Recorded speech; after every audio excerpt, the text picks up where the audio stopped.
Hello, good afternoon, everyone. I am Manor Kumar, Assistant Professor of English from Government College Devgarh. Today, we are going to discuss on Elegy written in Country Churchyard by Thomas Gray. In the previous lesson, we talked about H.T. Coleridge and his poems Kubla Khan and Frost at Midnight. And now, before starting the poem,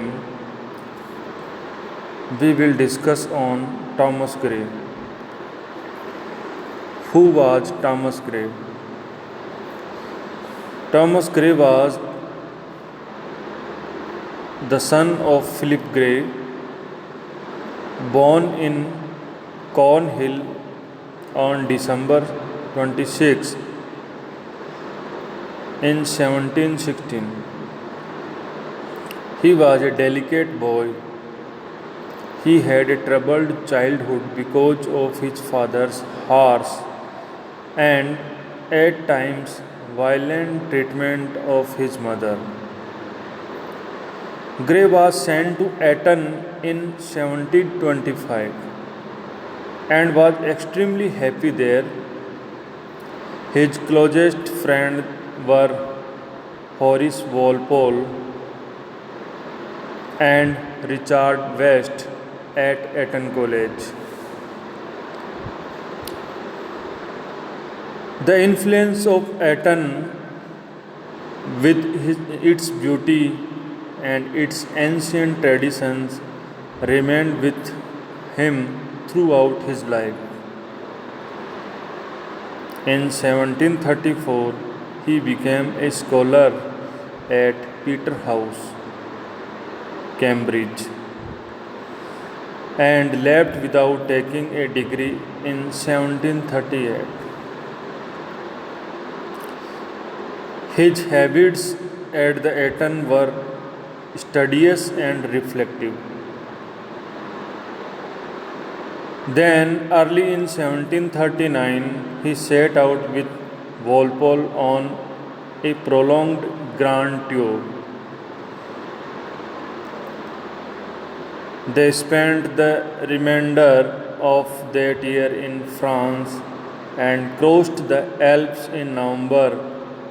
The whole of 1740 was passed in Italy, with a long stay in Rome and shorter excursion to Naples and elsewhere.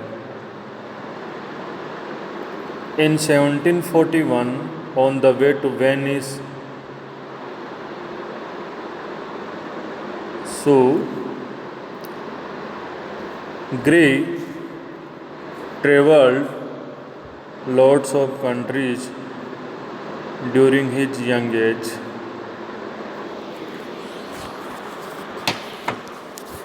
Gray was one of the great poet in transition period. He was the precursor of Romanticism because his poetry has the qualities of Romanticism as well as neoclassical elements. Perhaps he was the most learned man in Europe. He knew every branch of history, both natural and civil, had read all the original historians of England, France, and Italy, and was a great antiquarian. Criticism, metaphysics, morals, politics made a principal part of his study. Voyages and travels of all sorts were his favorite amusement, and he had a fine taste in paintings, prints, architecture, and many other things. He was also a good man and a man of virtue and humanity. And now, Gray was influenced by classical poetry and he admired Dryden.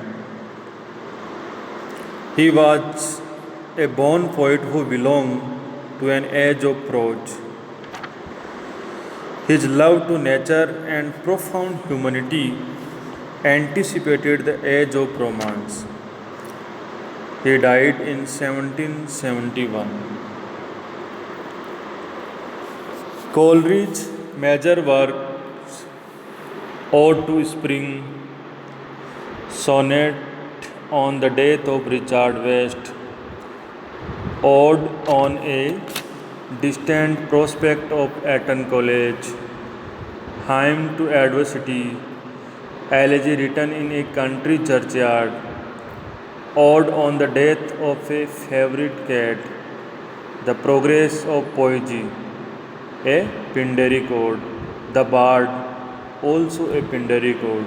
So, Gray was also a great writer of Pindaric Odes. The Progress of Poesy and The Bard are his famous Pindaric Odes. On Pindaric Odes, we will discuss on our next lesson. Gray's poetry. Gray belonged to the group of transitional poets. So, his poems contain seeds of the coming age of Romanticism. Gray loved nature. His descriptions of nature are always objective. His descriptions of nature are all objective, not subjective. Gray's poetry is highly polished and so appears artificial also. Gray's poetry is noted for great accuracy.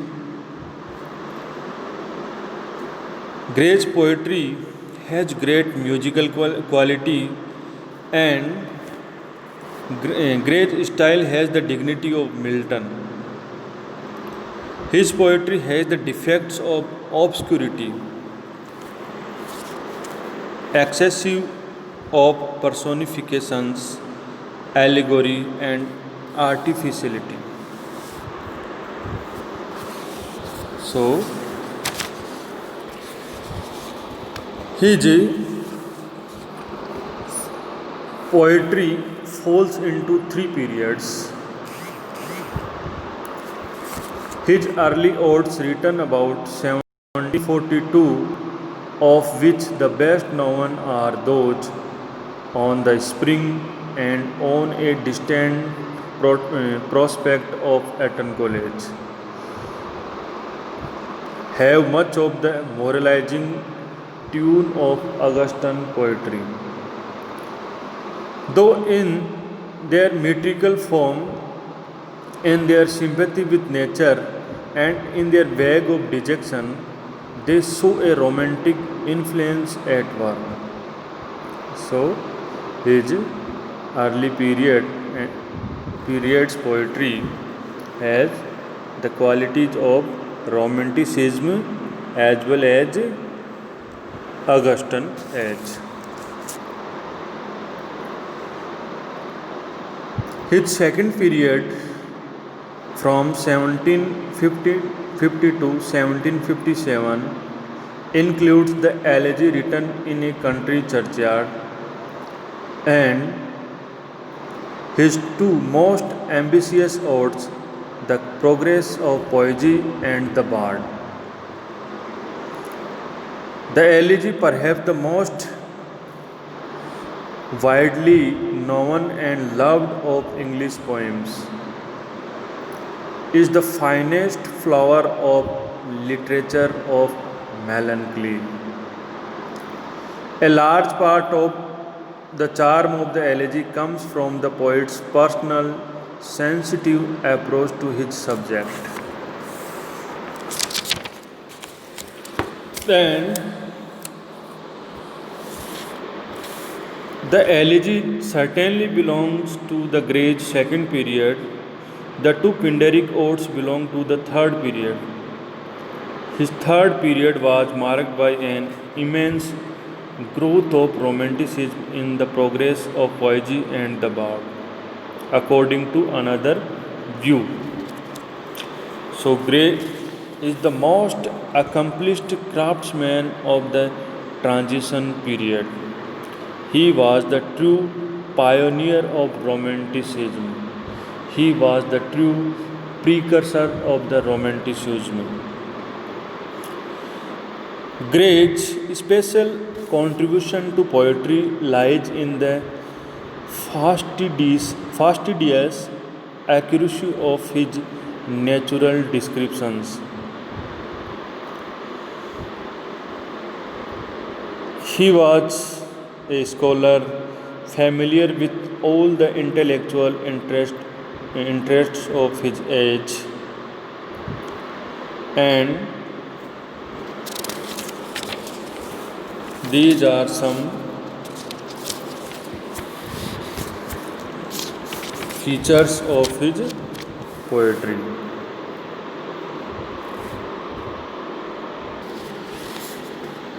Gray and Collins are contemporary, and both of them are the precursor or pioneer of romanticism. Collins also wrote many odes, and he was contemporary of Thomas Gray. So, these two poets are great transitional poet in English literature. Now, about the elegy written in country churchyard, we discuss in our next lesson. Thank you for today.